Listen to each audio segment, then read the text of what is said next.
What's up, fellas? What's up? Hey, so welcome to another episode of the Fit Fatherhood Podcast. I'm your host, Rod. And so this week, man, I got something I wanted to kind of go over, man. And I call this one, fatherhood by the numbers, right? Fatherhood by numbers. So I've been doing my research, on a weekly basis. I do some research and figure some things out. And so I want to kind of give you guys some numbers on fatherhood because as I've said before, when we look at fatherhood, we oftentimes see what's portrayed on the media or on TVs, movies, shows, things like that, kind of things about fathers that maybe are supporting the ideas that you have of fatherhood, or maybe not supporting. Kind of depends on your stance on it, right, or where you're standing. But assuming since you're listening to this podcast, you're watching this video, you're a father trying to be a better father. And so I salute you on that one. And so hopefully that, hearing some of this stuff will be beneficial to you. So a couple things. One, this week has been interesting. We went on vacation over the past weekend, went camping, me and a couple of my fatherhood friends. Got our families together. We went out and went camping, set up shop for a few days. Got to bond with the families, hang out with the fellas. It's always a great time to get together with fathers who are like-minded, trying to be the best possible father they could be. So that was exciting. Right before we went, my youngest daughter is playing softball this year. She's 6U, so it's coach pitch. And I got to pitch. I'm coaching the team, right? I'm the manager of the team, and I got to pitch her first home run. It was a really, really special moment. Like, she stepped into the box, and this is her first at bat of the season. She steps into the box, and my youngest is she has a huge personality, and she is always like doing something, looking for something, moving, touching, talking, whatever, right? And usually in practice, and I told my wife this a few weeks ago, there's something different about her. And for whatever reason, when she's hitting and I'm pitching to her, it used to be like where she would be like checking out what other people are doing, or she's like in the box and there's a squirrel kind of thing, right? But lately she gets in the box and she stares a hole through me, right? Like, her face is blank and her eyes are locked on mine, right? And it's the first time it creeped me out, because I was like, "Are you okay?" Because she's not normally like that. She's like, she didn't even say anything. She nodded one time and locked right back in. I was like, okay. Pitched the ball to her. She killed it. And this has been for like the last 2 weeks. Anytime we go out in the backyard and hit, we're at practice, we're hitting, she stares me down and she kills the ball. Like, she's on a killer streak, right? So we go into the game, talking to her before the game about it, talking to the team, all the usuals. And she's being her normal self. She's playing with her teammates. I'm talking. She's like, "Okay, Dad," right? Looking all over the place. But she's batting fifth. The girl before her is on so two batters ahead of her, first and second. And then she comes up and she steps in the box and she stares at me. And I'm like, "Okay, kid, I know what this is." So I pitch her the ball, right? First pitch, I suck, right? The ball is in the dirt, a 6U, so everything is a strike. Strike one. She steps out, she takes, so I'm like, "Who are you?" Like, she's professional at this point. She steps out of the box, takes a swing, steps back in the box, stares a hole in me. And so I second pitch, I got to make sure this is right. I don't care what this has got to be perfect. Right over the plate, bow, she smacks it. Now, I don't know how many of you guys are have done the 6U softball thing, but usually everything's infield, right? It's all ground balls. There might be like a one hopper here or there. This thing clears the infield and is into the grass. So at 6U, these kids don't know what to do with that ball, right? Like, their balls are never hit into the grass. So these kids freak out. The girl who's playing outfield is not even moving. She takes off, right? She takes off running as fast as she can. She hits first. Nothing's happening. First base coach sends her. Second, like, third base coach is waving her hand. She goes to third. There's a missed throw from the outfield. She scores. right? Inside the park home run as a 6U. And I like watching her run around the bases. I could see the smile on her face, like how happy she was, how excited she was. She crosses home plate. She runs over to the dugout. Her teammates surround her and they do like a little cheer. And like the moment was like, one, it happened really fast, but then two, in my mind, it was happening really slow. Like I was watching her run and like it felt like, you know, when you were a kid and they used to do like the Olympic thing where like they were moving and it was like dun, dun, dun, dun, dun, dun, and the person's like running in slow motion. It was like that for me. Like the moment slowed down and I watched her for what seemed like an eternity with this big smile on her face run around the bases. And that was like a really touching moment. Like I told my wife, yeah, when she was running, like she kicked some dirt up and the wind had blew the dirt into my eyes and my eyes had begun to water. You know, not in cry or anything, but like I, you know, the wells of my eyes kind of watered up and I had to wipe them away because you know, I had to pitch to the next girl, so I need to be able to see, I need to be locked in as a coach. But it was really, really exciting, really, really special moment. Like it was really cool to have that happen. You know, with her, she wasn't able to play last year because of COVID, and it was going to be her first year playing, so she missed that whole season. So she was really excited about this season, and so far so good, man. Super excited about that. She ended up having a bases clearing double the next at bat. So she had a heck of a game. She was her team's MVP. I had nothing to do with the vote. Like the girls voted on it. She accounted for all the runs for our team. So, you know, humble brag in that situation, but like really excited for the moment. It's really touching time, right? So anyway, so that happens, and then we go camping, get to spend time, super dope moments, right? Great bonding experience, and then we come back on Monday, and my oldest daughter is playing on Monday, right? She's eight years old. She's 9 now. It's the 8U team, so she just turned 9, so she was able to play 8U this year, and so she's a second year 8U, and I'm not pitching, right? The kids are pitching to them at this point, but she's one of the fast kids on the team. She's probably the fastest kid on the team, right? And so every opportunity they get when she's on base, they try to send her to steal. So her first at bat, she gets up. The pitches are super wild, so she gets walked. She's on first, and I don't know if the coach sent her or not because he was like, "Reagan, go back," but but she took off first pitch, second base. And I'm looking at her watch now. She's watching the third base coach, and I'm looking at her eyes, and she's watching the third base coach because I assist with the team, so I came down to watch. I'm like next to the dugout, and she looks at him. She looks at the pitcher. She looks at him. She looks at the pitcher. The ball is pitched. She steals again. So she stole first, and so she stole second and third, and ended up, you know, being batted in, which was dope. She scored a run. Second at bat, I think she got a single, and she didn't steal that time because there was somebody on base ahead of her. But so super cool, like little softball moments so far this year. Really excited about, you know, the opportunities to be involved with them. I hadn't previously been able to do that because of work, and now that I'm an entrepreneur, I'm able to make the time, which is one thing I talk about a lot. Is like we always complain about not having the time or not being able to find the time, but the reality is, whether it's health, fitness, or family, you have to make the time, right? You have to make the time in order to make the impact, or to make, you know, the income, or whatever it is, or to make the change. You have to make the time, right? So just a quick recap of how the week went. We are, so my this coming weekend, my wife is going away for the weekend. We do like these little getaways, right? Like we do like a staycation.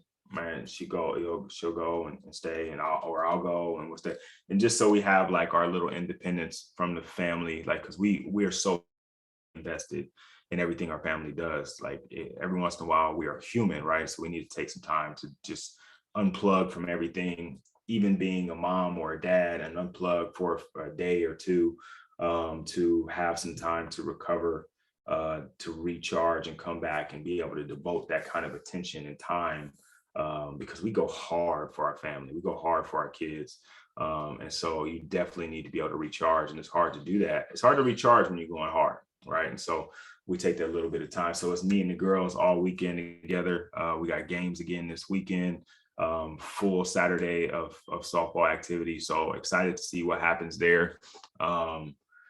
Yeah. So anyway, so the purpose of this episode, like I said, was fatherhood by the numbers, and just going over some quick stuff, right? Because some stuff that I discovered, some stuff that I knew, some stuff that I didn't, but I thought it was important to share with you guys, right? Because I just want you to know you're not alone. Some of these going to fit into some of these columns. You may feel like, maybe none of your friends are dealing with this, or nobody's dealing with this, but you are not alone, right? So the first one is, there's roughly, and there's more probably, right? There's roughly 70 million fathers in America, right? And it's more than 70, it's 70 plus million. So it's probably closer to like 72 or 71 million, but that's a lot of dudes, right? So when you feel like things are going on in your life as a father, as a husband, as a significant other, just understand you're not alone, right? And there's other guys listening to this podcast, or other guys watching this video that are in very, very similar situations to you.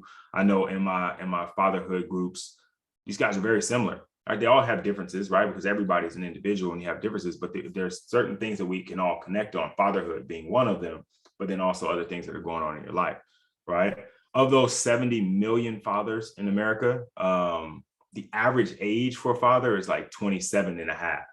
Right. And I talked to a couple episodes ago, I talked to Charles Oglesby about like fathers and like being a father later in life, and that guys aren't ready necessarily to be fathers later in life. Aren't ready to be fathers earlier in life. Like they typically need to wait for fatherhood, need to wait for marriage, because we aren't mature in those responsibilities yet.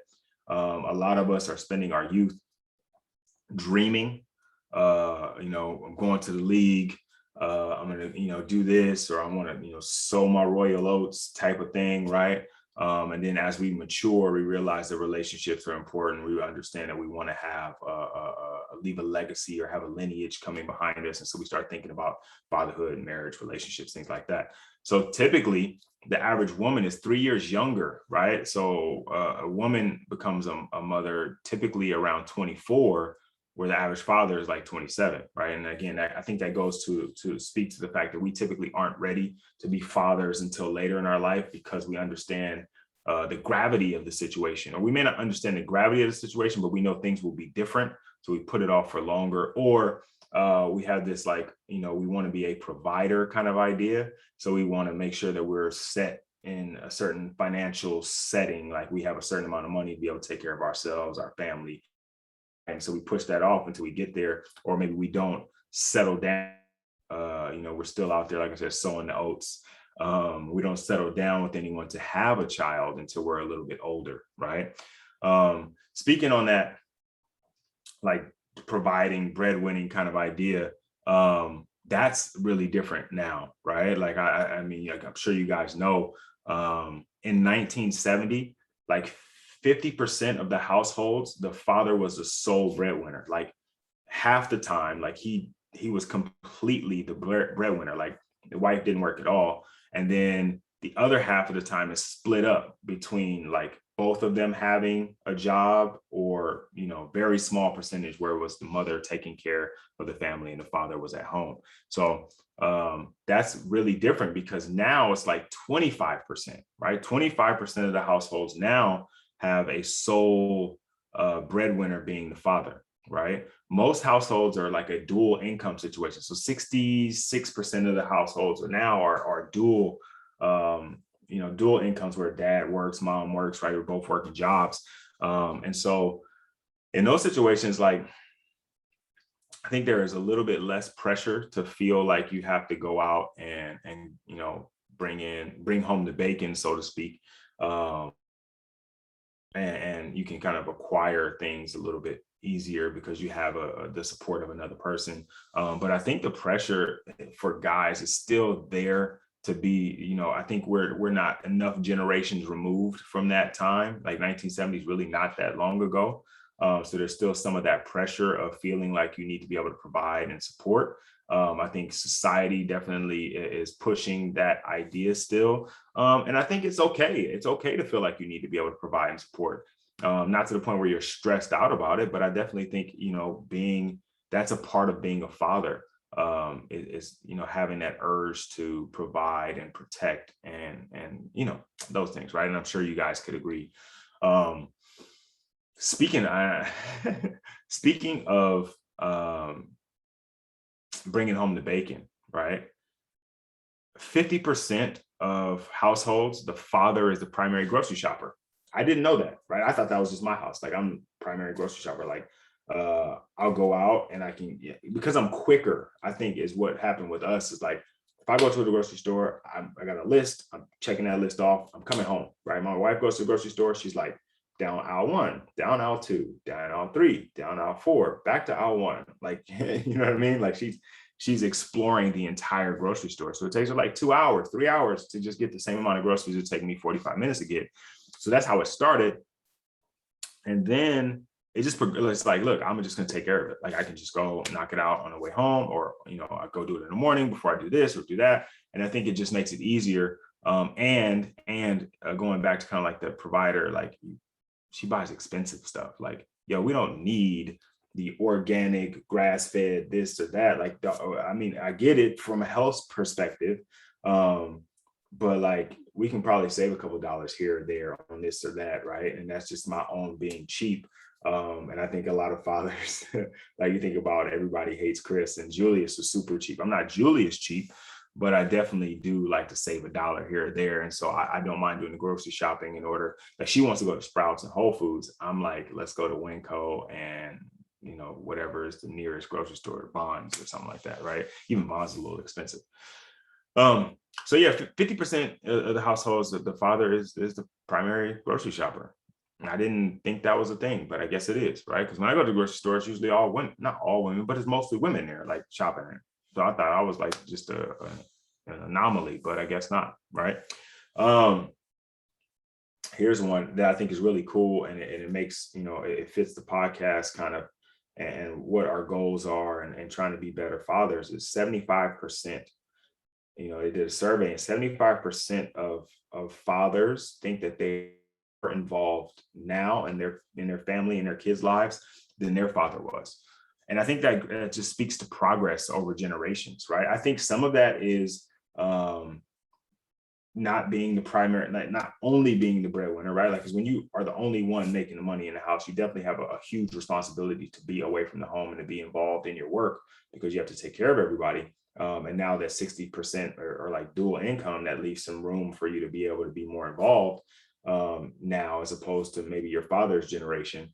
But then I think a lot of us are more intentional about being involved. We want to be a part of our family's lives. We want to be in the middle of it. We want to be impactful, right? We don't want someone else to have the impact on our child's life that we should have, or we feel we should have. And so a lot of us are more involved. 75% is a high number, right? Like, I mean, in school it's a C, but just in percentage wise, 75% of fathers, that are more involved than their fathers were. That's a great number, man. I really like to hear that, and that's one of the things that I found in my research that excited me, and it makes sense, because I feel like that, like I said, the group of guys that I hang with are all like that. Everybody's super involved, coaching their kids, or just in different things, doing stuff with their kids all the time, like really enriching their lives. And I think that's really cool.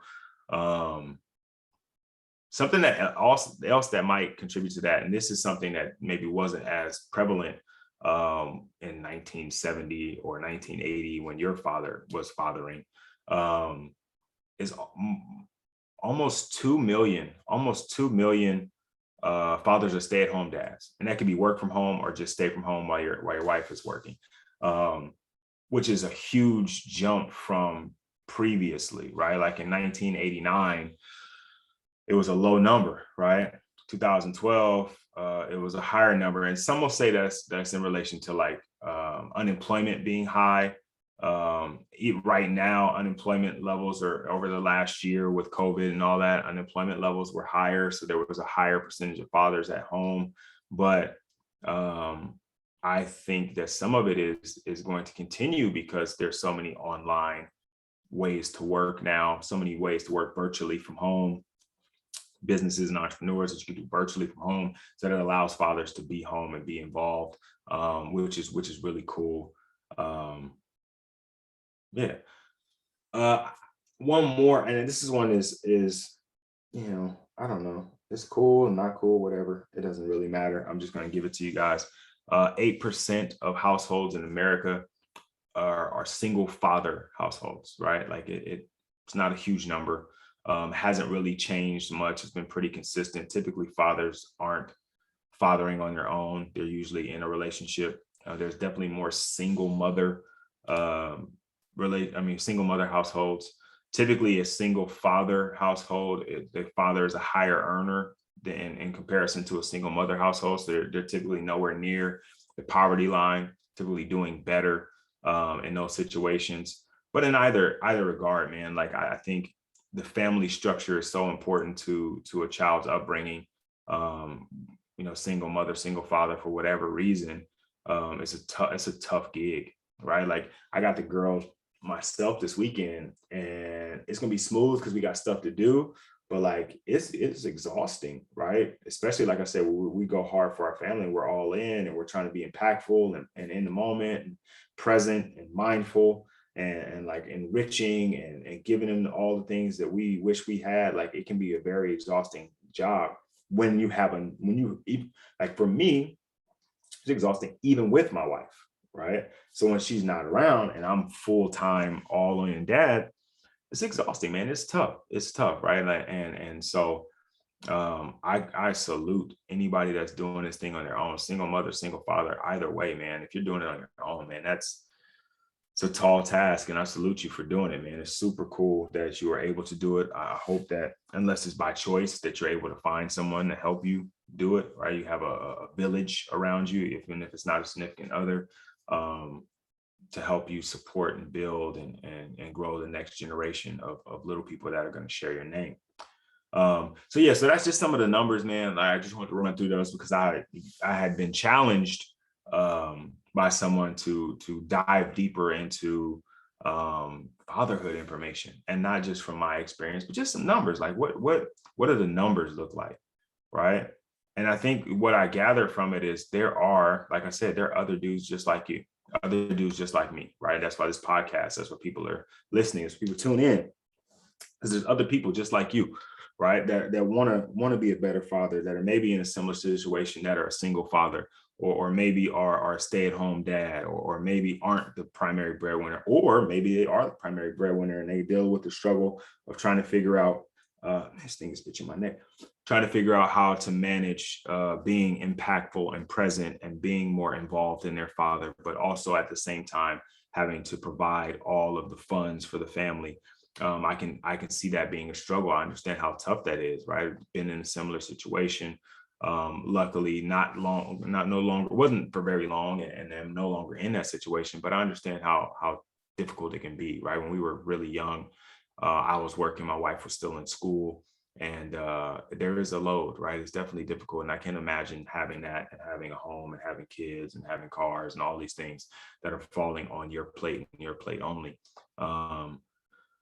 So just know that you're not alone. Know that other people are just like you. Hopefully by listening to the podcast, to different episodes, hearing other fathers talk, hearing other fathers speak about their situation, you can gain some knowledge, gain some insight, gain some support to help you grow, right? Speaking of support, I have a Facebook group called Brothers Supporting Brothers, which is literally just that. It's a group of guys, like yourself, like me, in the group, and we're just sharing our situation, sharing our story. And I know guys don't like to talk about the feelings and share the story, so we're not just sitting there like, hand holding and crying, just talking about, hey, this is going on. Has anybody experienced this? My daughter did this, my kid did that, my wife did this happened at work today. What's your experience? how you handling it, that kind of thing. So if you're looking for something like that, a community of dudes just like you, to share ideas, I mean, a band of brothers, if you will, right? Brothers supporting brothers. I'm gonna put the link down in the show notes. I'll put the link in my bio. If you're following me on social media, you can follow me you can call me Coach. Follow the podcast at Fit Fatherhood. In either situation, you'll see the link to that group. Come on in, man. Jump in the group. We more than welcome you. We're excited to hear your journey, to share ours and to help you as much as we can. I didn't talk about fitness at all in this episode, but in talking about the numbers, understand there are some other numbers that I didn't bring up, that I didn't mention, that are important for us to address. And that's like, and speaking specifically, as a matter of fact, I'll pull them up right now and grab my phone. Like I saw these the other day and they were took me out a little bit. I was like, oh, wow, I had to post about it because it's not something that you see very often, but it's real, right? It's a real situation. And let me see if I can find it. And where did I put them?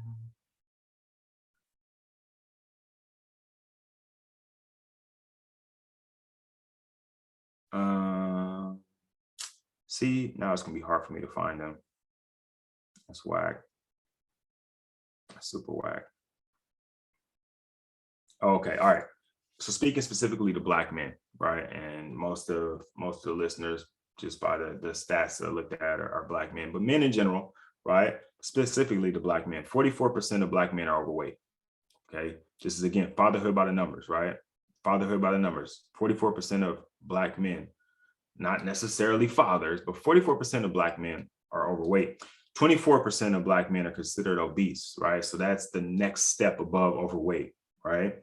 40% of Black men leave prematurely from cardiovascular disease, right? That means 40% of us are dying from some type of heart disease or some cardiovascular system disease. That's a big number. It's a huge number, right? If we're not taking care of your fitness, if you're not taking care of your body, right, you're predisposing yourself to that kind of situation, right? If you're overweight or obese, you're putting a lot more work on your heart, which leads eventually to heart disorders and diseases. Black men are dying 7.1 years earlier than other groups on average, right? We're leaving our family, our wife, our kids, our whatever, significant other 7 years earlier, right? We're leaving 7 years on the table when compared to other groups. We're 2 times more likely to have diabetes, right? And we know, like, we know that diabetes is a problem. Diabetes, high blood pressure, hypertension, we know those are problems, right? Those are all fitness, health related issues though, right? Things that we could take care of to help ourselves so that we're not leaving 7 years earlier. Something that we can do about, like, we can do something about it. Like, we can't say when or how we're going to die. Like, we just don't know. We know the end date is coming. We know as sure as we're alive, we're going to die, right? Nobody makes it out of life alive. But if we can stave off the reaper as long as we can, right, through fitness, through health, then we probably should, right? Like, if you love fatherhood as much as I love fatherhood, I want to do fatherhood for as long as humanly possible. And so because of that, I want to make sure I'm taking care of myself. Matter of fact, when I finish this podcast, I'm going straight to the gym before I go pick up my kids from school. And I'm working out to stay healthy for them and my wife, to make sure that I'm with my family for as long as I possibly can. I mentioned high blood pressure, 2 times more likely to have high blood pressure, right? Which again leads to cardiovascular diseases and heart attacks and strokes and things like that, right?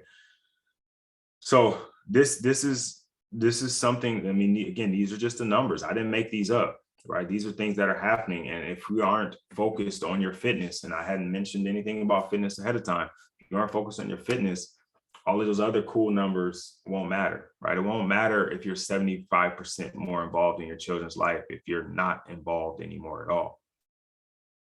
They're going to remember you. They're going to love you. But wouldn't it be great to have more memories, right, for a longer period of time? I know it would. I'm not even asking that. That's rhetorical.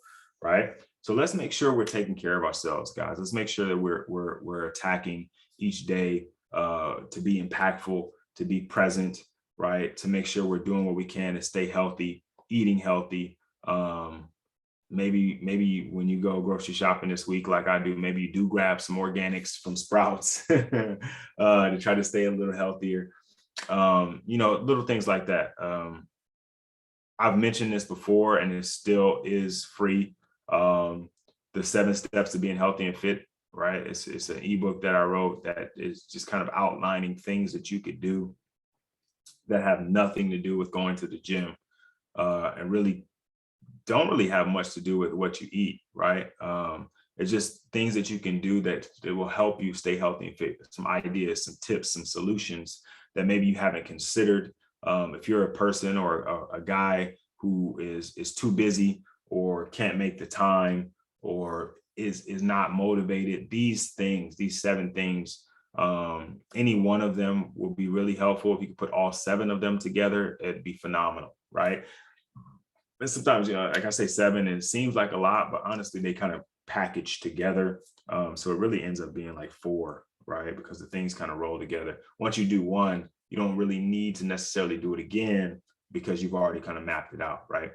So the 7 steps to being healthy and fit. I will leave a link in the show notes, or the link is in my bio, as I mentioned before, at You Can Call Me Coach, at Fit Fatherhood on Instagram and Twitter. And go ahead and grab it, man. Like the worst case scenario, you get some information from it that can be useful. You take advantage of it. And here's something that I talked about. You have to be an action taker. If you have a situation, you have an issue, something you're struggling with, you have to be an action taker. You have to figure out what it is that is the issue and take action, right? Don't be a victim. Don't fall victim to the numbers, right? Don't fall victim to the numbers. All right, guys, I'm going to let you go. I am going to go hit the gym and take care of my fitness. Hopefully some of these numbers, spoke to you a little bit. If those last numbers I gave out you somewhere, remember, like I said, grab the 7 steps to being healthy and fit. You can message me. I am a personal trainer, an online fitness coach. I can help you. But this isn't a sales call. This isn't like a call to action for you to come find training from me. I'm just letting you know that I have a solution if you have a problem. Thank you for listening. Thank you for watching. Totally appreciate you guys taking the time to figure out how to be a better father, how to be more impactful and to be present. Shout out to you, man. Shout out to you single dads out there getting it done. Shout out to you. Shout out to the 70 million fathers that are out there getting it done. And especially shout out to the 75% of you who think you're doing better than your father was, that you're more present, more impactful. You guys are doing a great job, man. Keep it up.